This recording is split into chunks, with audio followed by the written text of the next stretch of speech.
Hi, everyone, and welcome back to English Unlocked. I'm Emma. And I'm Jake. Today we're diving into a super useful topic, asking for directions when you're traveling. That's right. Whether you're in a new city or even in your own town, knowing how to ask for and understand directions is so important. Absolutely. We'll guide you through common phrases, questions, and responses you can use in real-life situations. Let's get started.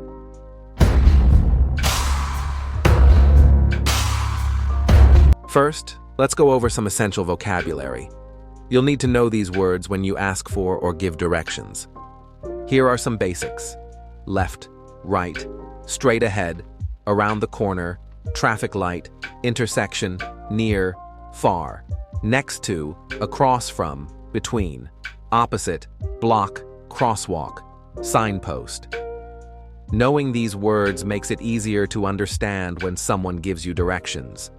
For example, if someone says, go straight ahead, then turn left at the traffic light, you know exactly what to do. Right. And phrases like across from and next to are especially useful when describing the location of a place. Let's try using them in a sentence. If someone says, the coffee shop is across from the bank, where is the coffee shop?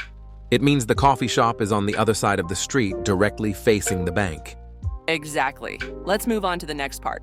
Now, let's practice asking for directions. Here are some simple questions you can use. Excuse me, could you tell me how to get to the train station? Where is the nearest bus stop? Can you point me in the direction of the museum? Is there a pharmacy nearby?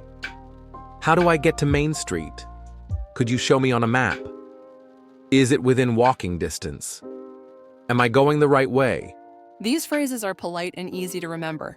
Always start with excuse me to be polite.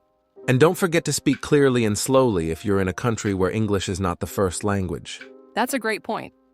Also, if you're unsure, you can ask, is it far from here? This helps you understand how much time it will take to get there. Exactly.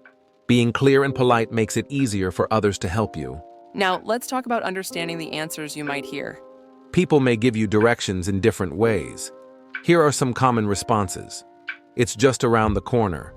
Go straight for 2 blocks, then turn right. It's next to the bank. Walk past the park and you'll see it on your left. It's about a 5-minute walk from here. Cross the street and keep going straight. Take the first right after the supermarket. It's on the corner of Main Street and Oak Avenue. If you don't understand, it's okay to ask them to repeat. You can say, could you repeat that, please? Or, can you say that again, slowly? Good tip, Emma. People are usually happy to help if you ask nicely. Also, some people might use gestures while giving directions. Pay attention to their hand movements. They can guide you even if you miss a word or two. Let's try a conversation. Imagine you're a traveler asking for directions. I'll play a local. Ready? Here we go.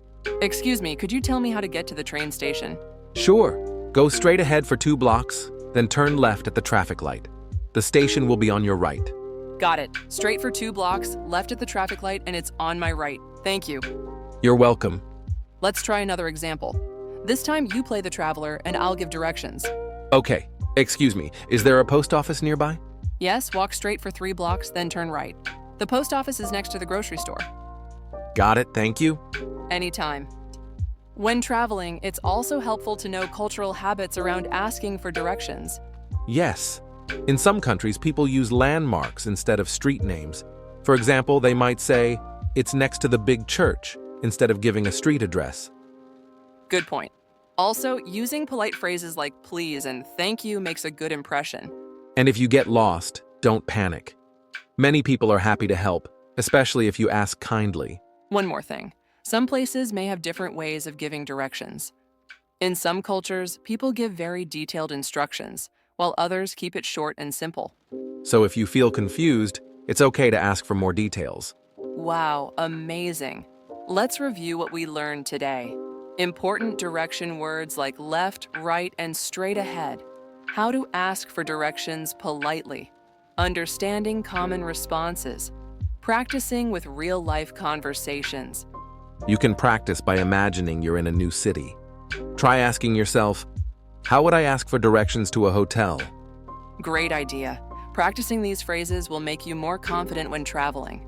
And that brings us to the end of today's episode. Thanks for joining us on English Unlocked. Keep practicing, and we'll see you next time. Bye for now.